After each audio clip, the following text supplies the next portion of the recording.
Yes, welcome to our daily live programme on the European elections, which are now just 4 days away. Our Europe editor, Armin Georgian, with me here. Armin, what are you focusing on today?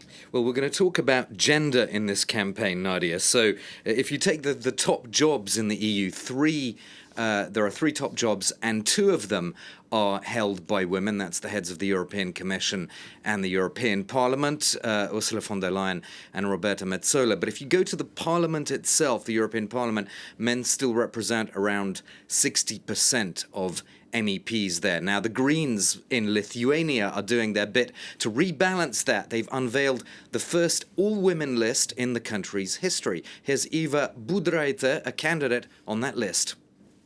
Positive discrimination, if it's possible to say so, is needed, because here in Lithuania we have other candidates lists where male dominate, and in very first places in the list also men are written. And of course, that all-woman list is also trying to draw attention to the broader issues at play here, such as gender disparities when it comes to pay. And that's a point that I put to the EU's Commissioner for Jobs and Social Rights, Nicholas Schmit, when I interviewed him a few days ago. Pay transparency is about equality between women and men. It has lasted too long. We still have a difference between for the same job of pay. So that hasn't changed much over 10 years. If yeah, you look at now we have adopted the directive. My colleague Dali has pushed for this directive. We have now to implement it. Nicholas Schmit there. Well, it has been a busy 5 years of lawmaking for this outgoing EU Parliament, and our reporter Luke Brown has been taking a look at some of the key legislation voted through since 2019. Over the past 5 years, the European Parliament and the Commission have overseen hundreds of bills and laws. Some attracted little attention, but others have had a major impact on life in the EU. In 2020, in the midst of the COVID-19 pandemic, and just a few months after the start of their mandate, MEPs had to adapt. Taking decisions by video conference, the EU focused on the health crisis. By the end of July, an unprecedented recovery plan had taken shape, a €750 billion package to reboot the economy in the post-COVID era. In 2021, as the worst of the pandemic subsided, the EU could return to one of the current Parliament's priorities, environmental protection. In July 2021, the European climate law, a key part of the Green Deal, came into effect a month after its adoption by the Council. The ambitious text, which aims to make the EU a global leader in the fight against climate change, pushes EU members to reach strict climate goals by 2030 and 2050, by when the EU wants to be carbon neutral. But in early 2024, protests from the agricultural sector forced Brussels to rethink parts of the Green Deal. The EU's nature restoration law was watered down and its future is still in doubt. The law would mean member states would have to restore at least 30% of degraded natural habitat by 2030 and 90% by 2050. In 2022, Russia's invasion of Ukraine forced the European Parliament to take emergency measures. Multiple sanctions packages against Moscow, €98 billion in total aid for Ukraine, and the prospect of Kyiv joining the EU have dominated debate in the hemicycle. The last major bill adopted by the current Parliament came in April this year, the Migration and Asylum Pact. The law toughens the processing of migrants arriving in the EU, as well as setting up a system of solidarity between member states to house asylum seekers around the bloc and a mechanism to deal with future migrant crises. And while some states are against the solidarity mechanism, the reform won't be implemented until 2026. Well, Luke Brown, who produced that report, is with me now here for our Everyday Europe segment. And Luke, you're holding a couple of plastic cars because you're going to tell us about the EU's ban on the internal combustion engine. Yes, we've had some pretty uncontroversial topics over the past few days. This is a much more complicated one. And of course, these are just toys, but it's a much deeper and profound problem. Is the EU phase out of the internal combustion engine. This is part of the Green Deal. No new petrol or diesel cars are supposed to be sold in the EU from 2035. The EU says that's because it represents a fifth of all CO2 emissions coming from road transport. However, of course, many of us still do rely on cars. They're central to many people's lives here in Europe. 12,000 kilometres per year is the average amount of transport an individual European would take by car. The alternative isn't yet ready, of course. Of the 252 million cars in circulation on European roads, only 1.2% of those are electric vehicles. It's going to require a revolution at every level, from maintenance to manufacturing to convincing consumers to get on board, creating the charging network. That's why the EU has already set aside a lot of support for the phase-out. 3 billion euros set aside last year to develop battery plants in the EU. €1 billion set aside this year to enlarge the electric charging network.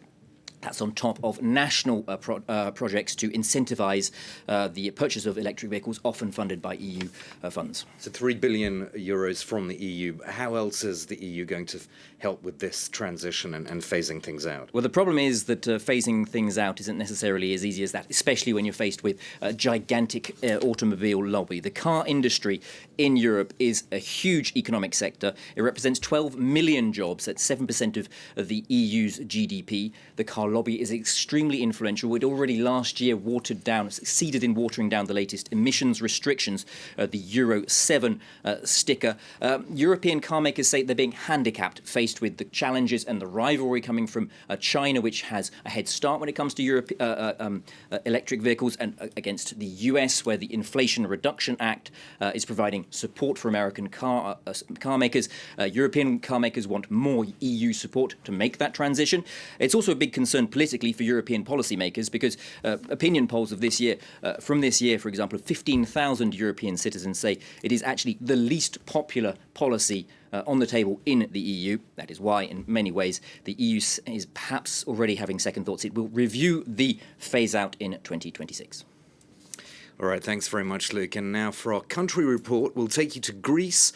A landmark law there recognising same-sex unions has laid bare divisions in Greek society, which are also playing out in this election campaign. Alexia Kefalas and Natalie Savarakis have the story.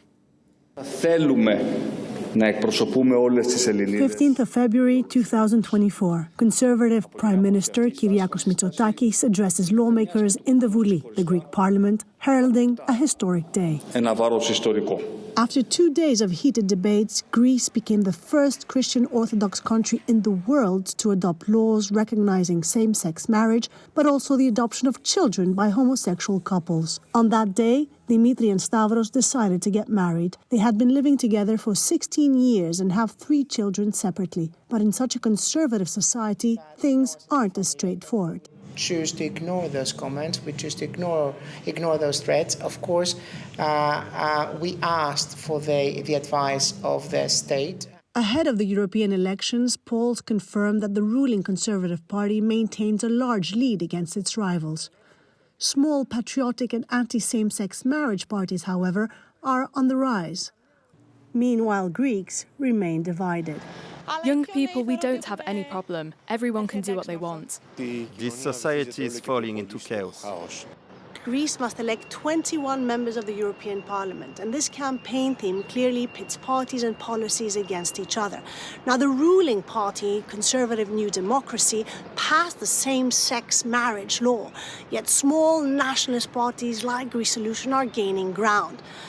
Socialist PASOK and the main opposition party, left-wing Syriza, have been very critical of the government of its handling of this law, but also accusing it of dividing society. The leader of the main opposition, Stefanos Kasselakis, is the first openly homosexual political leader of Greece and married to an American. On a daily basis, he is met with reluctance. While on tour, there are people who don't greet me, who are afraid to shake hands with me, or who openly move away as soon as I arrive. But this does not matter to me. They are my fellow citizens too. The role of the church is being singled out by many as a break on the change of mentalities. Yet this institution remains unaffected and has even seen an increase in its following. This law is a foreign intrusion in Greek society's values and institutions, and that is why it turns massively again towards the church, which is an internally stable value. Despite this major social reform, the government knows that following the European elections, it will have to deal with a new political balance in the country. And by the way, Nadia, in Greece, the Prime Minister Kyriakos Mitsotakis has been saying he might be the lead negotiator for the centre-right EPP group in the European Parliament after this election. So he clearly feels pretty buoyant about the prospects for his party, New Democracy, that Conservative party, in this EU election. All right, well, we'll see what happens on Sunday. Thanks very much indeed, Armin Georgian and Luke Brown for us there. And that's it for Europe Votes today.